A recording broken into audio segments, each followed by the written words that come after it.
రైతు సంక్షేమం పట్టించుకున్నావా? నీటిపారుదల రంగాన్ని అభివృద్ధి చేసావా? 10 లక్షల కోట్లు అప్పు తెచ్చిన నువ్వు దోచుకున్నావే కానీ ఏం చేసావని? రైతులను ఎక్కడ ఆదుకున్నావు? పంటలకు గిట్టుబాటు ధర ఇప్పించావా? కొన్న ధాన్యానికి డబ్బులు ఇప్పించావా? ఏమీ లేదు కదా.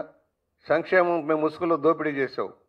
కనీసం దళితులకి, బలహీన వర్గాలకి, మైనారిటీలు అనేక వర్గాలకి ఇస్తున్న సెల్ఫ్ ఫైనాన్స్ స్కీములన్నా ఇంప్లిమెంట్ చేసావా నువ్వు?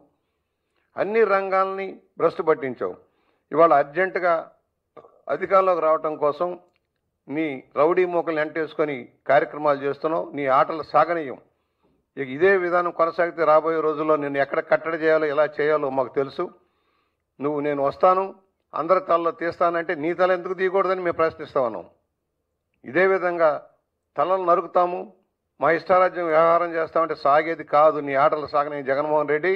అయ్యింది ఏదో అయ్యింది. సహనం ఉంది మాకు కూడా. చాలా ఓపికగా ఉన్నాం. మా ఓపిక నశిస్తే, మా కార్యకర్తలు తిరగబడితే నీ పరిస్థితి ఏంటో అర్థం చేసుకో. రోడ్డు మీద తిరగలేని పరిస్థితి తెచ్చుకోవద్దు. మేము ప్రశాంతంగా రాష్ట్రంలో ప్రజాస్వామ్యయుతంగా పరిపాలన సాగిస్తూ ఉన్నాం. ప్రజలకు మేలు చేసే కార్యక్రమాలతో ముందుకు సాగుతున్నాం. నువ్వు చేసిన తప్పులను సరి చేసుకుంటూ ముందుకు సాగుతూ ఉన్నాం. ఇవాళ ఒకటే, మీరు ఏ విధంగా అరాచకాన్ని ప్రోత్సహిస్తున్నారో నీ ప్రకటనలు సమర్థిస్తున్నావు. నిన్న ప్రెస్లో కూర్చొని 2 గంటల 40 నిమిషాలు సమర్థించుకుంటా ఉన్నావు. తప్పేమిటి అంటున్నావు. నేను అంటున్నా తప్పేముంది? నిన్ను చంపేస్తే తప్పేముంది? నీ విధానమే మేము కూడా అవలంబిస్తే తప్పేంటి అని అడుగుతా ఉన్నా. సూటిగా ప్రశ్నిస్తా ఉన్నా. జగన్మోహన్ రెడ్డి ఖబర్దార్, జాగ్రత్త. అధికారంలో ఉన్నప్పుడు అరాచకం సృష్టించావు. అధికారంలో అడ్డుపెట్టుకొని ప్రజాస్వామ్యాన్ని కూనీ చేసి, ప్రజాస్వామ్యాన్ని హరించి నీ ఇష్టారాజ్యంగా పరిపాలన చేసి, అందుకనే నీకు తగిన గుణపాఠం చెప్పి ప్రజలు ఇంటికి పంపించారు. మరలా తిరిగి అధికారంలోకి వస్తున్నాను, వచ్చేస్తున్నాను, మీ పని పడతానంటే ఎవరయ్యా నీకు ఓట్లు వేసేది? ఎందుకు వేస్తారు? ఎవరికి మేలు చేసావని? కులాల పేరుతో, మతాల పేరుతో విభజించి పాలించే విధానంలో నువ్వు వెళ్తూ ఉన్నావు. కులాలను రెచ్చగొడుతున్నావు, మతాలను రెచ్చగొడుతున్నావు. నీ అరాచక విధానానికి ఒక ఆయుధాలాగా వాడుకోవడానికి ప్రయత్నం చేస్తున్నావు. ఏం చేసావని నీకు ఓట్లు వేయాలి? ఎందుకు వేయాలి? కనీసం ఏ సమస్య మీద స్పందించావు? గోబెల్స్ ప్రచారం చేయడం తప్పుడు. అదే సోనాధ్యాయం లాగా నీ పరిపాలన అంతా కూడా బంగారంలాగా జరిగిపోయింది. అంత అద్భుతాలు జరిగిపోయినాయి. ఏం చేసావు? ఒక్కడికి ఉద్యోగం ఇచ్చావా? ఒక ఉపాధి కల్పించావా? ఏమైనా చెప్పు. నీవు ఛాలెంజ్ చేస్తున్నారా? ఉమ్మడి వేదిక మీద మాట్లాడదాం. నువ్వు రా, నేను వస్తా.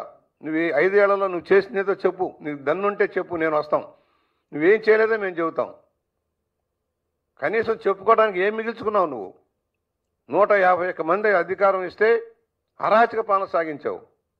ముఠా రాజకీయాలను శాసించావు. అవినీతి అక్రమాలను పెంచి పోషించావు. లిక్కర్ స్కాములు, మైనింగ్ స్కాములు, ఆఖరికి టీటీడీ ధర్మశాలను కూడా దోపిడీ చేశావు. నీకు మాట్లాడే హక్కు లేదు. ప్రజాస్వామ్యం గురించి మాట్లాడే హక్కు లేదు. పోలీసు యంత్రాంగాన్ని దుర్వినియోగం చేసి ఏ విధంగా చేసావో మనం చూసాం. నాయకులను ఏ విధంగా జైళ్లలోకి పెట్టడానికి ప్రయత్నం చేసావో మనం చూసాం. తప్పుడు కేసులు పెట్టడానికి ఎలా ప్రయత్నం చేసామో చూసాం. ప్రజాస్వామ్యాన్ని అంచివేసావు, హక్కులను అంచివేసావు. ఉద్యోగులను కానీ అందరికీ మోసం దగా చేసావు. నీకు అందువలన ఒకటే చెబుతున్నాం. ఈ రోజున ప్రజల్ని ప్రభుత్వం వల్ల, ప్రభుత్వం రాకతలికి జరిగిన సంఘటన తెచ్చి ప్రభుత్వానికి పావన చూస్తావు. నీ వల్ల పోయాడు. నువ్వు వస్తావు, ఏదో ఉద్ధరిస్తావు అనుకున్నాడు. నీ వల్ల అనేక మంది పోయారు, అప్పుల పాలైపోయారు, దివాళా తీసిపోయారు.